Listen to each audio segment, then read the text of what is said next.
Meksiko City'den herkese selamlar. Yaklaşık 14 saatlik bir yolculuktan sonra Meksiko City'ye vardım. Pasaport kontrolünden geçtim. İlk izlenimlerimi anlatmak istiyorum. Öncelikle pasaport kontrolünden geçmek yaklaşık bir 10-15 dakika sürdü. İnternette gerekli olan belgeler, Vuelo Seguro belgesi, bir de turist kart denen giriş çıkış formunu göreceksiniz. Bunları istemiyorlar arkadaşlar. Hiç internetten herhangi bir form doldurmanıza gerek yok. Havalimanına geldiğinizde giriş çıkış formu olacak. Böyle kağıt halinde. Hatta şuradan göstereyim. Şöyle bir kağıt. Bu çıkış formu için sizde kalıyor. Diğer tarafını kendileri alıyor. Her şey bu kadar basit derken pasaport kontrolünden geçtim. Sonrasında tam çıkacakken masada Interpol yazan 2 tane polis gördüm. Beni çağırdılar. Daha doğrusu benim dışımda birkaç tane daha Türk vardı. Çağırdılar. Bayağı bir soru sordular. İşte bütün rezervasyonlarıma baktılar. WhatsApp mesajlarıma baktılar. Siz olun. Hani kiminle konuşursanız konuşun. WhatsApp mesajlarında Amerika içerikli hiçbir şey olmasın. Ondan sonra Allah'tan benim yoktu ki ikna edebildim. İşte ne kadar param var onu sordular. Sonra rezervasyonlarına, dönüş biletlerine vesaire onlar da baktılar. Yani bir 15 dakika falan bayağı bir zorladılar. Sonrasında adam bana inandı. Hani ben polisim, görevimi yapmaya çalışıyorum. Kusura bakma gibisinden bir şeyler söyledi. Sonrasında işte şuraları gez, buraları gez falan filan dedi. Ondan sonra çıktım ve Meksika'ya ayak bastım. Onun dışında şundan da bahsedeyim. Mesela para bozdurma konusunda uçaktan çıkar çıkmaz karşınıza ilk bir tane döviz bürosu gelecek. Kesinlikle oradan bozdurmayın. Normalde 1 dolar şu an 21.7 yanlış hatırlamıyorsam. Tam 50 dolar verdim. Alacağın peso 800 dedi. Ondan sonra yani 16'dan bozmuş oluyor. Ben de paramı geri aldım. Bozdurmadım. Daha sonra kontrolden vesaire geçtikten sonra bir tane döviz bürosu buldum. Kaçtan 19.7'den bozdu. 50 dolar bozdurdum. Fena değil. Şimdilik işimi görecek kadar bozdurdum. Siz de öyle yapabilirsiniz. Ben Meksika'da 1 ay kalacağım için hemen akabinde gidip Telcel'den bir tane hat aldım. 3 GB'lık da bir paketi var. 1 ay geçerli. Yani toplamda 229 pesoya hat aldım. Şu an internette de var. Havalimanından çıktıktan sonra kesinlikle hiç taksiyle maksiyle uğraşmayın. Direkt atlayın metroya. 5 numaralı sarı hat var. Terminal Aérea isimli. Mesela nerede kalacaksınız ona göre ücretsiz aktarma yapabilirsiniz. Bu arada metrolarda aktarmalarda herhangi bir para istenmiyor. Ben şöyle yaptım.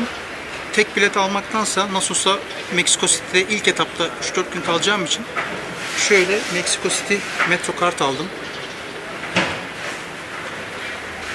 Normalde kartın ücreti 15 peso.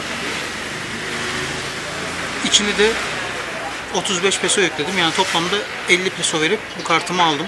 Bir daha hiç makineyle falan uğraşmıyorum. İçindeki para biterse de biletmatiklerden üzerine para ekleyebilirsiniz. Yani şey çok basit. Bir ara metroya indiğimde nasıl alınacağını da gösteririm. Daha henüz otele uğramadım. Biraz zaman geçiriyorum ki dışarıda kalmayayım. Yani check-in saat 3'te. Şu an bulunduğum yer Hidalgo metrosuna yakın bir yer. Buradan bir 500 metre ileride otel var. Oraya gideceğim. Yani umarım check-in yapabilirim. Ondan sonra da üstümüzü başımızı değiştirip şehri turlayacağım. Evet, Meksiko City'deki otelime geldim. Yeni içeri girdim. Bakalım nasıl bir yer.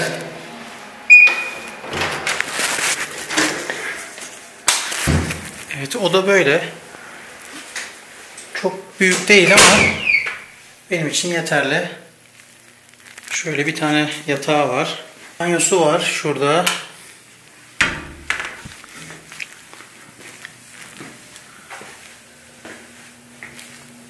Böyle.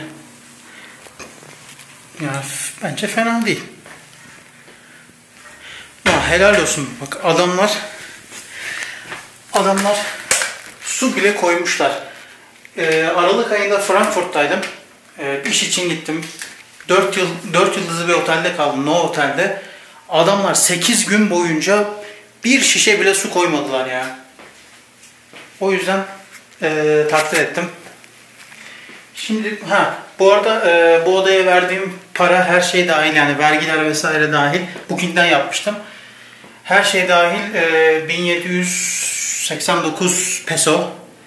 Yani işte o da 1250 lira gibi bir şey yapıyor. Biraz dinleneceğim. Saat kaç? Saat 11. Biraz dinlendikten sonra da öğleden sonra, yani 1-2 saat sonra şehir merkezine gidip biraz oraya gezeriz. Tekrar selam. Otelden az önce çıktım. Biraz dinlendim. Şimdi Mexico City'yi gezeceğiz. Bakalım karşımıza neler çıkacak. Hep beraber göreceğiz.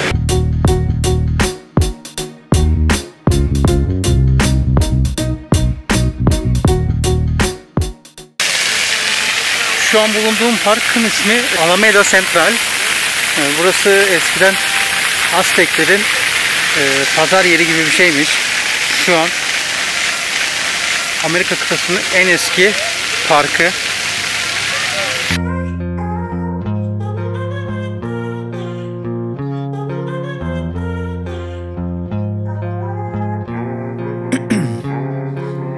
Ice in my veins, I've been driving this train.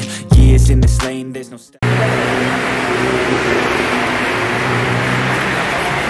Cinco de Mayo Caddesi. Meksika'ya gelirseniz Meksika'da birçok Cinco de Mayo, yani 5 Mayıs Caddesi, bulvarı vesaire var. Bunun da sebebi 1862 yılında Meksika borçlarını ödeyemeyeceğini duyuruyor. Daha sonra Fransa Napolyon ordularıyla Meksika'yı işgal ediyor ve 5 Mayıs 1862 yılında da Meksikalılar Puebla'da Fransızları mağlup ediyor ve ona atfen birçok caddenin ismi Cinco de Mayo oluyor. Çinlilerin güzelliğine bak.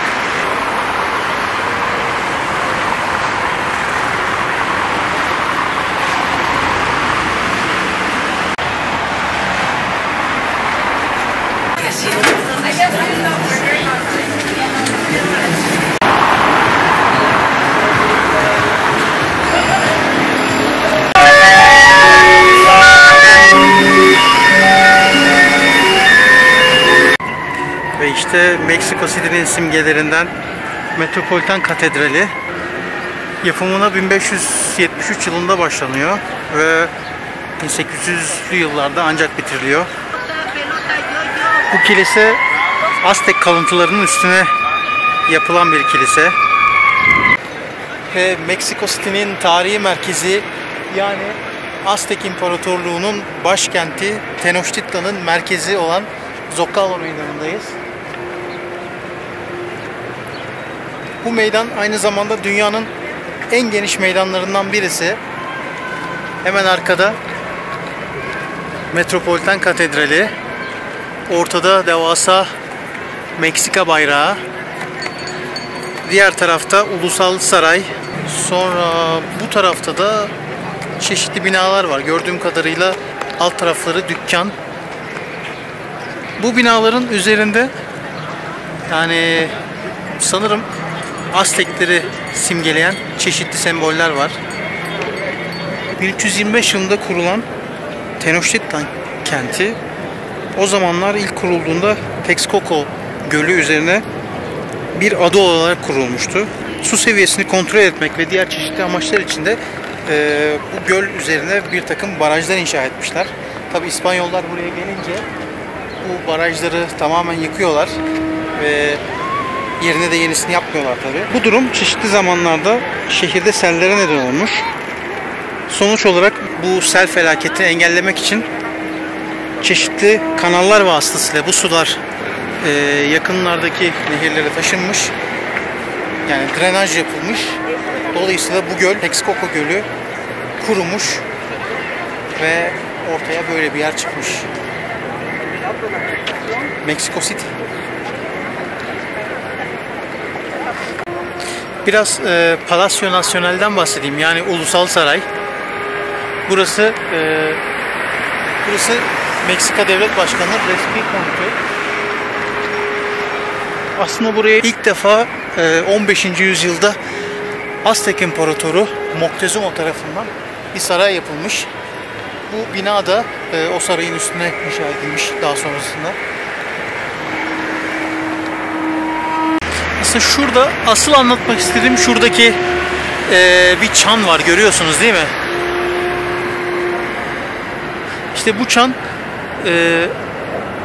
rivayete göre 16 Eylül 1810 yılında Meksika'nın Guanajuato eyaletinin Dolores kentinde İspanyollara karşı ilk başkaldırının simgesi olmuş. Yani orada bu çan ilk defa orada çalınmış, daha sonra buraya getirilmiş.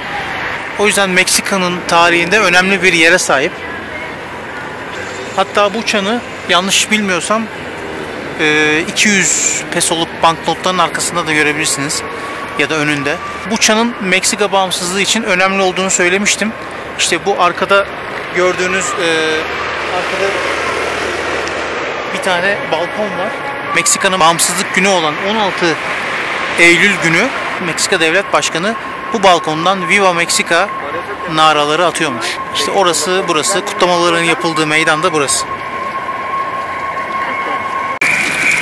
Bakın Aztekler ve kaktüs ağacı üzerinde yılana yakalamış bir kartal.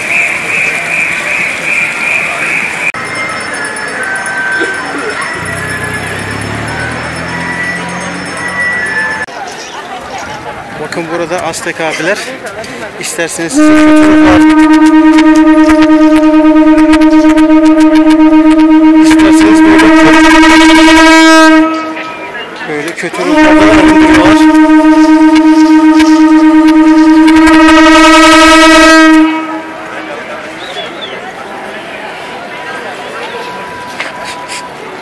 Tütsülüyorlar böyle. Fena da kokmuyor ha. Saumación, purificación, baño con humo de copal y limpieza, saumación, cooperación voluntaria. Burada da böyle çeşitli hediyelik eşyalar var.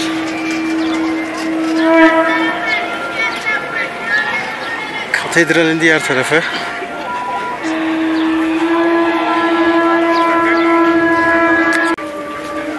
Ve işte şimdi büyük tapınak anlamına gelen Tenochtitlan'ın ibadet merkezi olan bir yere geldik. Herhangi bir ücret ödemedim ama işte Tenochtitlan'ın kalıntıları.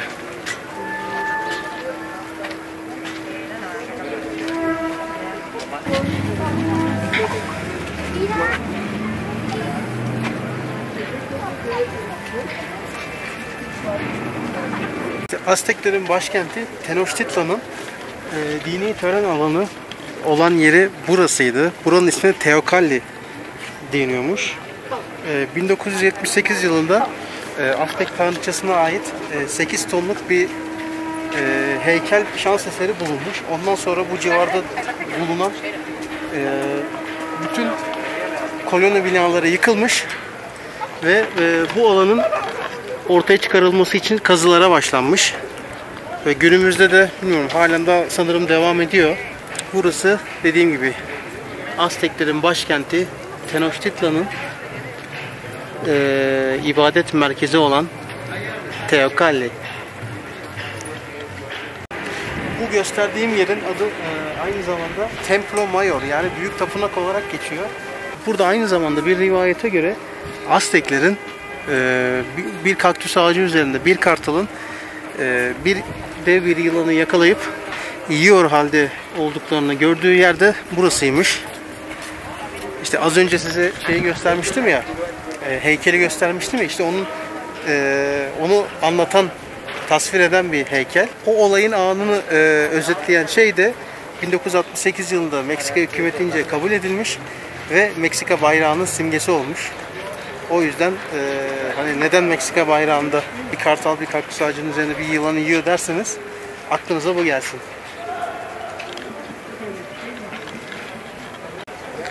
Bakın şu ileride bir yılan figürü var. Gözüküyor mu bilmiyorum ama o da Azteklerin tanrısı olan yılan sanırım. Quetzalcoatl olması lazım.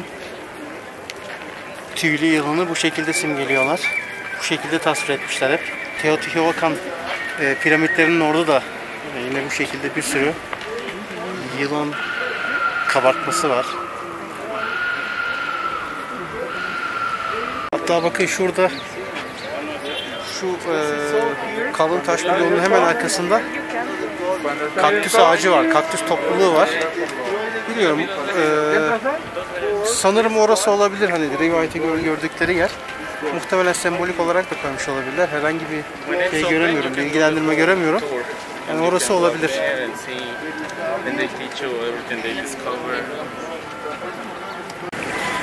Bakın o tütsücüleri burada bulabilirsiniz. Bir sürü var. Hemen şeyde Templo Mayor'un hemen yanında. Hiç öyle şeydeki gibi, yani Fas'taki gibi falan şeyi yok. Niye fotoğrafını çektin? Gel o zaman para vermek zorundasın falan gibi bir muhabbet yok burada. İsteyen alır, isteyen almaz.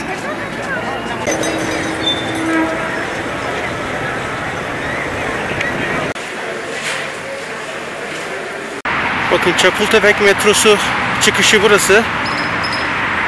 Şöyle devam edince Çapultepek Parkı'na da, ya da ormanı mı diyelim. Çünkü Bosque'de Çapultepek diye geçiyor. Yani Çapultepek Ormanı. İşte giriş burası. İşte Çapultepek. Bakın Çapultepek ormanının içerisinde neler varmış. Önce şöyle güzel bitkileri gösterelim. Danışma, hayvanat bahçesi, göller, Ulusal Tarih Müzesi, düz gidin diyor. Sağ tarafta da tuvaletler varmış. Şöyle gidelim bakalım. Bakın yanlış anlamadıysam Çapultepek ormanı 686 hektarlık bir alanı kaplıyormuş ve bu alanda Latin Amerika'nın en büyük parkı ya da ormanıymış.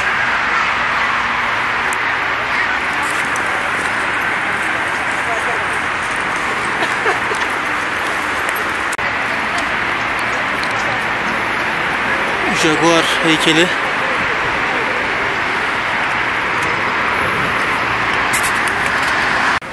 Bakın buradaki anıt Niños Héroes ismi verilen bir anıt. Yani bir nevi çocuk kahramanlar anlamına geliyor. Bunun da hikayesi şu: 1847 yılında Meksika-Amerika Savaşı'nda Meksiko City'nin savunması esnasında öldürülen 6 askeri öğrencinin anısına bu şey dikilmiş buraya. Bu anıt dikilmiş. Hatta metro istasyonlarında da Niños Héroes diye bir metro istasyonu var. Orada da görebilirsiniz. İşte onun hikayesi bu. Bakın burada çok güzel piknik yerleri de var. Yiyeceğinizi, içeceğinizi getirip burada oturabilirsiniz. Gayet sakin.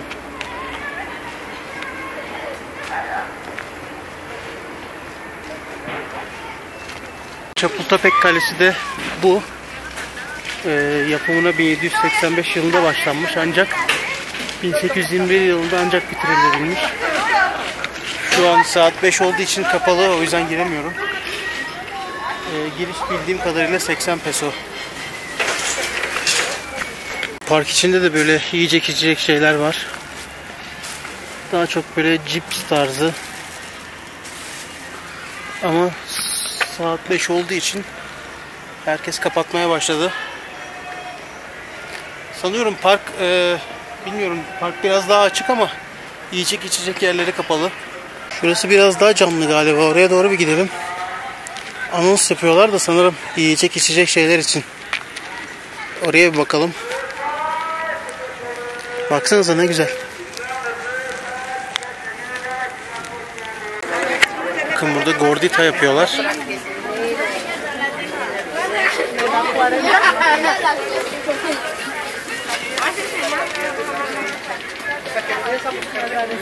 Fiyatları 10 peso.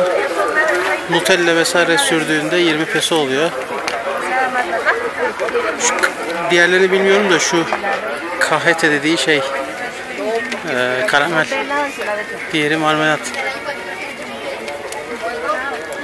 Neyse biraz daha ilerleyelim bakalım. Şu an için gördüğüm kadarıyla burada hep şey var ya, böyle cips mips tarzı şeyler. Hiç böyle nasıl diyeyim.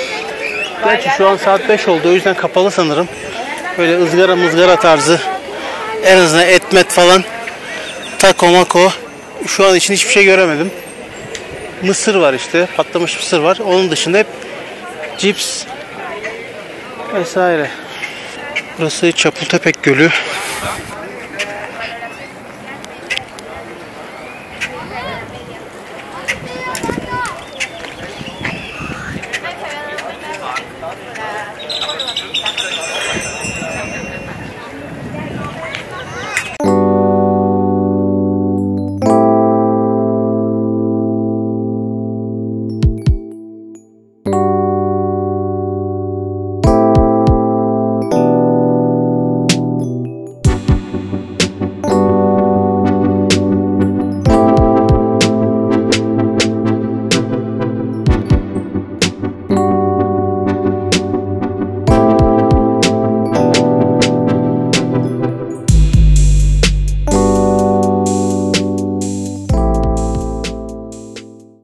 Caddenin düzgünlüğüne bakar mısınız? Hemen Çapultepek Parkı'nın üst tarafı La Reforma Caddesi. Bakın bu tarafta böyle. Hafiften şeyi andırıyor sanki. Bu Beşiktaş'a giden yol var ya, Dolmabahçe'nin oraya. O tarafları andırıyor hafiften. Meksiko City'nin Ulusal Antropoloji Müzesi de tam şu karşıda kalıyor. Parkın hemen karşısında. Yani orada da neler anlatılıyor? İşte İspanyol öncesi dönem, dönemin yerli halklarının günümüzdeki yaşamı gibi bölümler var. Sonra işte Teotihuacan, Toltek, Aztek gibi Meksika'nın tarihini oluşturan toplulukların yaşayışlarına dair bir takım bulgular, bilgiler var. Vesaire. Çeşitli taş heykeller ve arkeolojik kalıntılar, bulgular, hepsi bu müzede yer alıyor. Bakın zaten otobüste de gelmek isterseniz durağın ismi Antropologia. Ve işte bu da Ángel de la Independencia, yani bağımsızlık meleği. Meksikalıların İspanyollara karşı başlattığı Bağımsızlık Savaşı'nın 100. yıl dönümü anısına 1910 yılında yapılmış. Kısaca El Ángel olarak da biliniyormuş. İşte bağımsızlık meleği. Ve işte bu da son Aztek kralı Cuauhtémoc. Zaten bu semtin ismi de Cuauhtémoc diye geçiyor. Bu İspanyolca bir şeyler yazıyor ama anlamadım. Yani İspanyollara karşı, yanlış hatırlamıyorsam Hernán Cortés'e karşı kaybediyor ve Aztek İmparatorluğu'nun sonu oluyor. İşte son Aztek hükümdarı Cuauhtémoc.